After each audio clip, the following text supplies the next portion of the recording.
ఎంత చక్కని నవ్వు! 16 అణాల తెలుగమ్మాయి ప్రత్యూషకు 22 ఏళ్లకే 100 ఏళ్లు నిండాయి. తిరుగులేని స్టార్గా ఎదగాల్సిన ప్రత్యూష కలలను కల్లలు చేసిందెవరు? ప్రేమ వ్యవహారమే కాటేసిందా? లవ్ మ్యారేజ్కు పెద్దలు వద్దంటారనే భయమే వెంటాడిందా? సిద్ధార్థ్ రెడ్డి, ప్రత్యూష నిజంగా ప్రేమ పెళ్లి చేసుకోవాలనుకున్నారా? స్నేహితుడని నమ్మి అతని వెంట వెళ్లిన కాసేపటికే అపస్మారక స్థితిలో ప్రత్యూష ఆసుపత్రి పాలైంది. ఆత్మహత్యాయత్నం చేస్తే అతను కోలుకోవడం ఏంటి, ప్రత్యూష చనిపోవడం ఏంటి అనే అనుమానాలు వ్యక్తమయ్యాయి. సిద్ధార్థ్ రెడ్డే ప్రత్యూషను హాస్పిటల్లో జాయిన్ చేశాడు. సరే, ఆసుపత్రికి వచ్చే ముందు అసలు ఏం జరిగింది అన్నదే 23 ఏళ్లుగా అంతు చిక్కని హిస్టరీ. అసలు సిద్ధార్థ్ రెడ్డి ఎవరు? ప్రత్యూషతో అతని పరిచయం ఎలా జరిగింది? ప్రత్యూష తెలుగు రాష్ట్రాల్లో ఈ పేరు అందరికీ సుపరిచితం. బంధుమిత్రులంతా ఆమెను పింకీ అని ముద్దుగా పిలుచుకునేవారు. ప్రత్యూష స్వస్థలం భువనగిరి. తండ్రి బ్యాంక్ ఎంప్లాయ్, తల్లి టీచర్. ప్రత్యూషకు ఒక తమ్ముడు. ఎంతో అన్యోన్యంగా ఉండే చిన్న కుటుంబం. ప్రత్యూష అంటే అమ్మ నాన్నకు ఆరో ప్రాణం. ప్రత్యూష ప్రైమరీ ఎడ్యుకేషన్ భువనగిరి మిర్యాలగూడలో జరిగింది. ఆ తరువాత ఫ్యామిలీ హైదరాబాద్కు షిఫ్ట్ అయ్యారు. ప్రత్యూష తార్నాకలోనే ఒక ప్రైవేట్ స్కూల్లో 10th కంప్లీట్ చేశారు. ఆ తరువాత హిమాయత్ నగర్లోనే ఒక కాలేజ్లో ఇంటర్ పూర్తి చేశారు. ఆ టైంలోనే అనుకోకుండా ప్రముఖ దర్శకుడు రాఘవేంద్రరావు నిర్వహించిన ఒక కాంటెస్ట్లో పాల్గొన్నారామె. హీరో హీరోయిన్ల ఎంపిక కోసం నిర్వహించిన ఆ కార్యక్రమంలో లయ, ఉదయభాను, సింగర్ సునీతితో పాటు ప్రత్యూష సెలెక్ట్ అయ్యారు.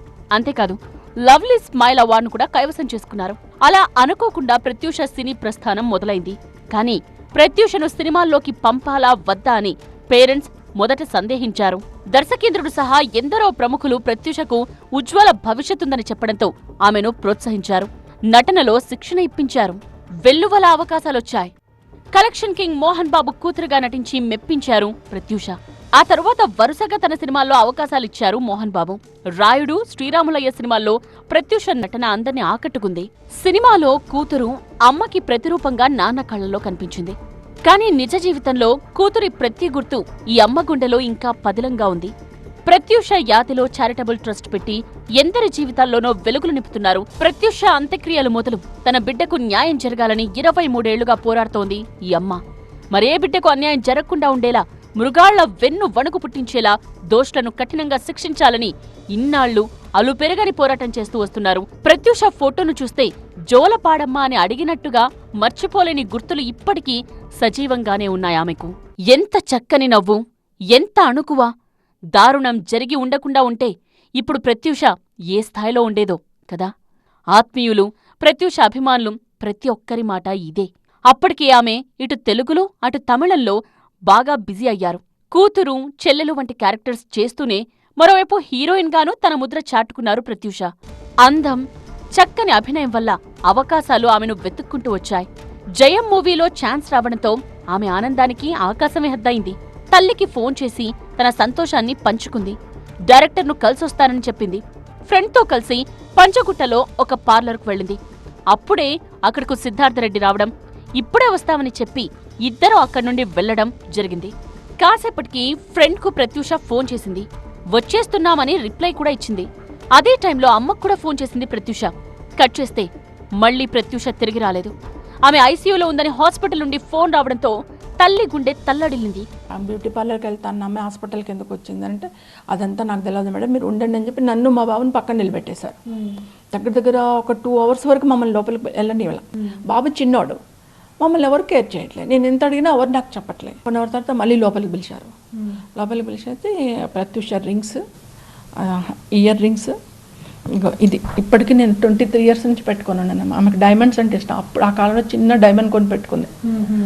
ఈ రింగ్ ఇచ్చారు. బ్రేస్లెట్ ఒకటి ఉండే, బ్రేస్లెట్ ఇవి.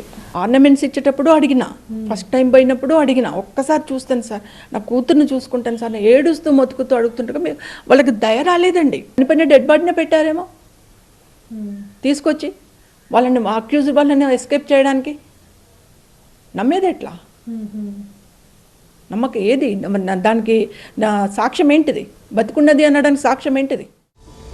సిద్ధార్థ రెడ్డి, ప్రత్యూష ఇద్దరు ఆత్మహత్యయత్నం చేస్తే అతను ఎలా బతికాడు, ప్రత్యూషనే ఎందుకు చనిపోయిందని అనుమానాలు వ్యక్తం కావడం, పోలీసులు ఎంక్వైరీ చేయడం వెంటనే జరిగాయి. ఆత్మహత్యకు పురికొల్పడం, ఆత్మహత్యకు యత్నించడం 306, 309 సెక్షన్ల కింద ఛార్జ్షీట్ దాఖలు చేశారు. అయితే ప్రత్యూష కేసులో కొందరు రాజకీయ నేతలపై ఆరోపణలు వ్యక్తమయ్యాయి.